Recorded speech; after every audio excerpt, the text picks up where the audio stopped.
सिद्धू मूसेवाला को इस दुनिया से रुखसत हुए 14 दिन हो गए, लेकिन उनकी मां का दर्द अभी कम नहीं हुआ। इन 14 दिनों में सिद्धू की मां का एक एक दर्द आंसू बनकर छलका।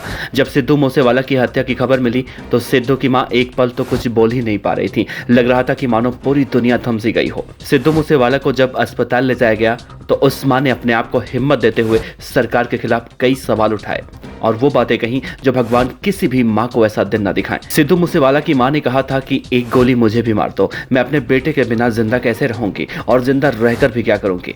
उसके बाद जब सिद्धू की अंतिम यात्रा निकाली जा रही थी तो ये मां अपने बेटे के शव को छांव करके बैठी हुई थी कि बेटे को कहीं धूप न लग जाए।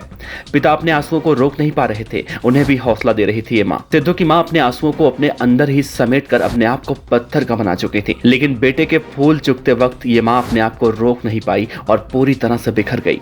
जब सिद्धू की मां अपने उस बेटे का फूल चुग रही थी तो शायद उन्हें ये एहसास हो रहा होगा कि जिस बेटे को जन्म दिया, जिसे चलना सिखाया, दौड़ना सिखाया, पहली बार स्कूल से आया होगा तो मां कितनी भावुक हुई होगी। और वही मां जब अपने बेटे की अस्थियां चुग रही थी तो मानो उसकी आंखों में आंसुओं का सैलाब था। वहां पर एक मां की भयंकर पीड़ा दिख रही थी। और अब मूसेवाला की मौत के 14 दिनों के बाद उस मां की एक ऐसी तस्वीर सामने आई है जिसमें वो एक कुर्सी पर बैठी हुई हैं, दिखने में बेहद कमजोर हो गई हैं, आंखों में दुखों का सागर है। ऐसा लग रहा है कि भगवान ने सारा दुख उस मां के हिस्से में डाल दिया है। सिद्धू की मां का दुख देखकर शायद भगवान भी ये सोच रहा होगा कि कैसे इस मां के बेटे को इसे वापस कर दूं। सोचिए, ऐसे हत्यारों को जरा सी भी दया नहीं आती कि कुछ चंद कागज के नोटों के लिए वो किसी की भी मुखबिरी करवा के मरवा देते हैं। ऐसे हत्यारों को फांसी से बढ़कर भी अगर कोई सजा हो तो वो भी देनी चाहिए।